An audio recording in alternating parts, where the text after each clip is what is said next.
नमस्कार दोस्तों, आज की कहानी जो है बादशाह अकबर और बीरबल के बीच एक छोटी सी हंसी मजाक के ऊपर निर्भर करती है।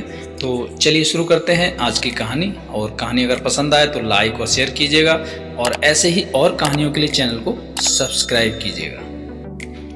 एक बार शहंशाह अकबर अपने साथ बीरबल को शिकार पर ले गए। उनके साथ सेना की एक टुकड़ी और कुछ सेवक भी थे। शिकार करके कुछ एक दिनों में अकबर लौटने लगे। तभी रास्ते पर एक गांव को देखकर बादशाह के मन में उसके बारे में जानने की इच्छा जागी। उन्होंने तुरंत अपने साथ आए बीरबल से पूछा कि क्या तुम इस गांव के बारे में कुछ जानते हो? मुझे इस जगह के बारे में जानना है। बीरबल ने जवाब दिया, शहंशाह, मुझे भी इस गांव के बारे में कुछ नहीं पता है।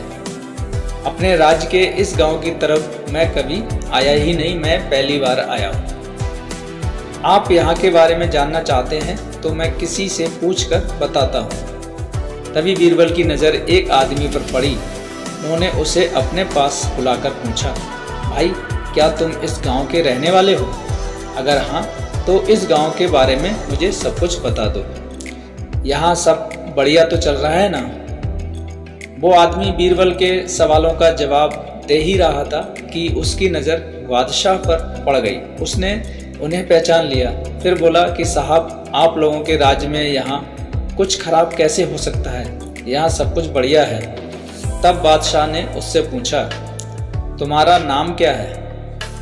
उस व्यक्ति ने जवाब में कहा, मेरा नाम गंगा है। बादशाह फिर बोले, पिता का नाम क्या है? जवाब मिला, यमुना। इतना सुनकर बादशाह ने पूछा कि फिर तो जरूर तुम्हारी माँ का नाम सरस्वती होगा। उसने कहा, नहीं हुजूर, मेरी माँ का नाम नर्मदा है। इन सभी बातों को सुनकर बीरबल को हंसी आ गई और उन्होंने मजाकिया अंदाज में कहा, बादशाह, अब यहाँ से आगे बढ़ना सही नहीं है। यहाँ सारी नदियाँ हैं, आपके पास नाव भी नहीं है, तो आगे मत जाइए। आगे बढ़ने के लिए नाव का होना जरूरी है, नहीं तो डूबने का डर बना रहेगा और यहाँ ज़्यादा देर रुके तो सब कुछ बह जाएगा। बीरबल की ये बात सुनकर बादशाह को भी जोर से हंसी आ गई। वो व्यक्ति भी बीरबल का मजाक सुनकर मुस्कुराते हुए वहाँ से चला गया।